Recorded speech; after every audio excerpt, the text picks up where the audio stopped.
What's up guys, welcome back to the channel. My name's Nick. My name's Nathan. And this is Full Throttle Cars. In today's video, we're going to be doing a full review on the 2020 Jeep Wrangler Rubicon. Before we jump into that, if you are new to this channel, be sure to consider subscribing if you enjoy, and let's jump right into the video.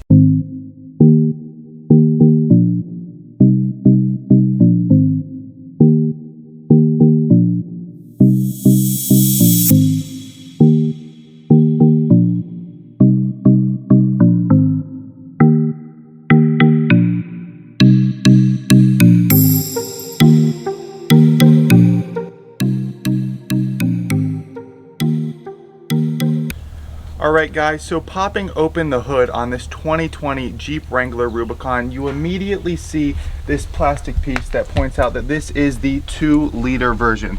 So this is a 4-cylinder, 2-liter turboed option that puts out 295 pound-feet of torque and 270 horsepower.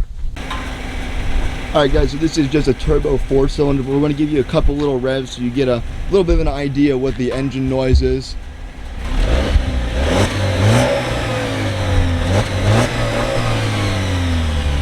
Alright guys, so just taking a look at the outside of this vehicle, right off the bat, you can see these tires, and especially the big tires with the big beefy treads meant for off-roading.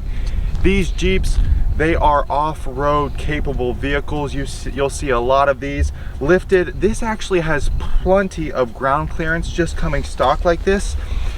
And like I said, nice treads. All 4 of these tires, now going into the next thing, can be locked together with power from the motor. So both the front and back axle do lock, and you get all that power, and that's how you get the most traction when you're off-roading. That is one of the biggest things about getting a Wrangler Rubicon, is that every single Rubicon comes with the locking axles. Alright guys, so on this topic of off-roading, you can check out the suspension down in there. Big, nice off-road suspension for a lot of suspension travel. If you're going off-road on the rocks or whatever you're doing. But this is just such a capable machine, especially with this Rubicon package. As Nathan said, it has the 4-wheel locking differentials to give you that maximum ability off-road. Alright guys, so just a couple more things about the off-roading. Moving here to the interior, we've got the off-roading pages up here, which I actually didn't even know were in here until we were just looking through the media. So here you can see we got the drivetrain. It shows you your transfer case, which gear you're in, or not which gear you're in, but which drivetrain. So right now we're in 2 high. You can also put it into 4 high or 4 low. As you can see here, we just bumped it down there into 4 high and it switches up there. Also shows you your steering angle as well as your sway bars over here. So we can actually probably lock those and show you. You can see the sway bar up here in the front and rear axle. So right down here you've got your buttons for the differential lockers and the sway bar. So I don't know if you want to just pan down there and show that. Let me show you. I have found it best to put the vehicle into neutral. It says you either need to have it in neutral or park. So first you go into 4 low, then it clicks to the right. You guys can see all those right there. Then it pops down into neutral. And if you look on the screen, you see neutral flashing, forward, collision warning, unavailable in 4 low.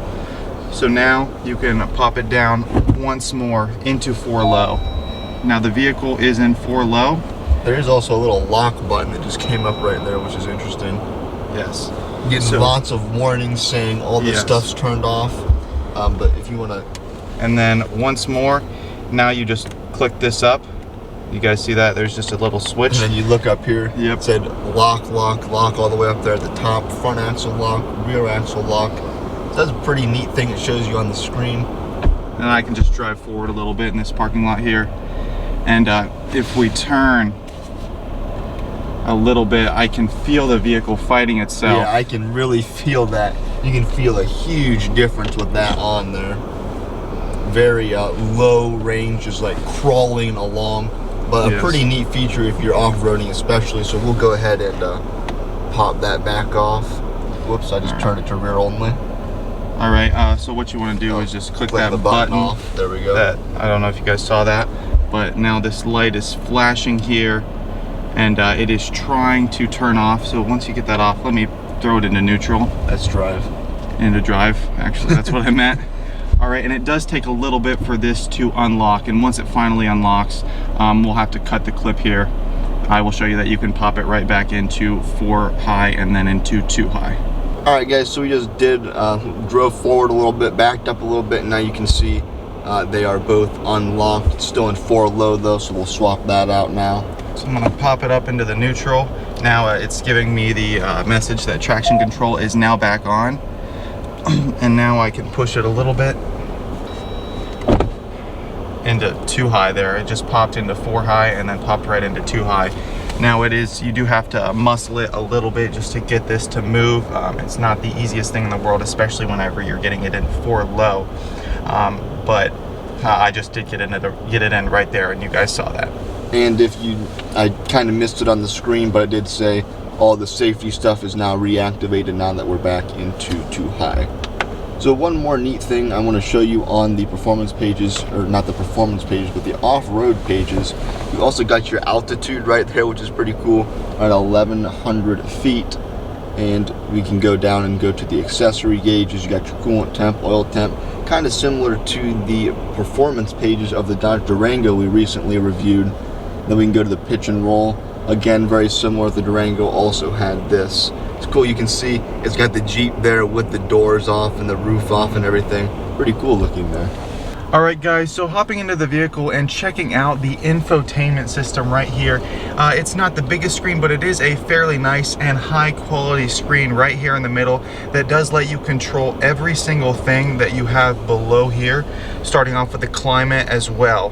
So I'll just hop right into here so I can show you everything. Here is your basic climate control that you can pick where you want the air to go, just basic climate control. But what you do have that is pretty nice is you have a heated steering wheel. I'll just show you guys the button down here. I have that on. This is a very nice heated steering wheel. Your hands warm up within the first 1.5 miles of driving. Whenever I'm going down my driveway, by the end of it, my hands are warm and I have to turn this thing off even when it is 14 degrees outside. You guys can see that right now. Yeah, it's quite a cold day here in Ohio. 14 degrees outside. We're getting as much filmed here as we can. Very cold outside though. So moving on from the climate, you can check out the media right here. On most new vehicles, you do have satellite radio, AM and FM radio, and then you can also have your auxiliary port. Any of your USB cables can be used to transmit your media, or you do have Bluetooth. Now my phone is connected. That is the name of my phone on the screen right now, and if I pulled out my phone, I could play anything that I wanted to. There are just a couple more controls. All right, guys, so continuing into the infotainment, you guys can see we already went over the off-road pages, but then there are a couple other things right here. You guys can just read them. If you need to pause the video to look at everything, you can. And then you just move to the right one more time. There are 2 little pages that you get through, and you can click on all of these and you guys can look inside of them whenever you are driving this vehicle. One neat thing I want to mention real quick, if you go back there, you can actually turn on your backup camera whenever you want, really. But it will go off after a certain bit of time, I believe. But even if you're driving forward, if for some reason you want to turn on your backup camera, you can. All right, guys, so now moving into the navigation, just like any navigation system nowadays in cars, you can program it to give you directions to any place. Whenever I am driving, I like to set it on the view map, and I can actually see and I can actually see the speed limit in this corner right here whenever I am driving. Here is where you can connect your phone. So my phone, Alberto El Pollo, is connected right now. It's showing me my battery. It's showing that I am connected. And you can control your phone to some extent with the steering wheel. There are some controls here if you need to take a call. And then just a couple more things. You can go through all of these settings. So language display units, voice, clock, camera. Safety and driving assist, we will go more into that in another video, but you do have auto braking on this vehicle. You can go through all of these. And as you can There's the auxiliary switches you can use to, I guess, configure which ones you want. Yes. As you can see down here, we have 4 auxiliary switches. That's a big thing with Jeeps, especially if you want to put some light bars or something on there. You can automatically wire it right up to those auxiliary switches. Alright guys, so moving on to the digital and partially traditional dash, we do have our speedometer and tachometer.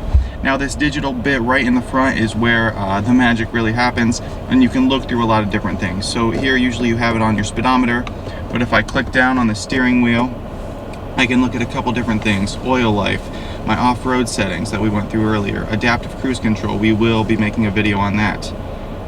Here's my average fuel economy. I can just show you this real quick. If I drive forward, you can see that it does affect my average fuel economy.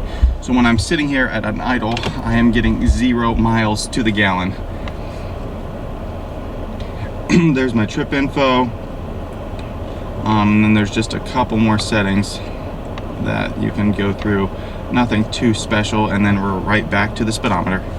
Alright guys, so moving on to the interior here, we're just going to show you real quick. It's super easy to take off the roof, so you can really be in a convertible Jeep basically in no time at all. Right up there you've got a clip, as Nathan showed. You just pull that down. Right over here you've got another latch right above Nathan's head, and then you got one more right here. Once those are undone, you just pop that panel off, and you've got one side done already. Alright guys, so taking a look at the interior here, and the interior of this Jeep is really nice. You can see we've got the nice leather wrapped steering wheel here. Now there is a lot of plastic in here, like this red is all plastic, but it is pretty nice looking, and it really goes well with the Jeep. The Jeep is a rugged off-road vehicle, so it's not going to be the most luxurious thing in the world. But you can see you've got the grab bar here if you're off-roading, need to hold on. Then you've got, what I do like is these circle vents, which is really neat. You can pull them around, and then you can also push them all the way closed, and then they're like two-sided, so you can like rotate them around. Something kind of neat that I just noticed, a little interesting feature.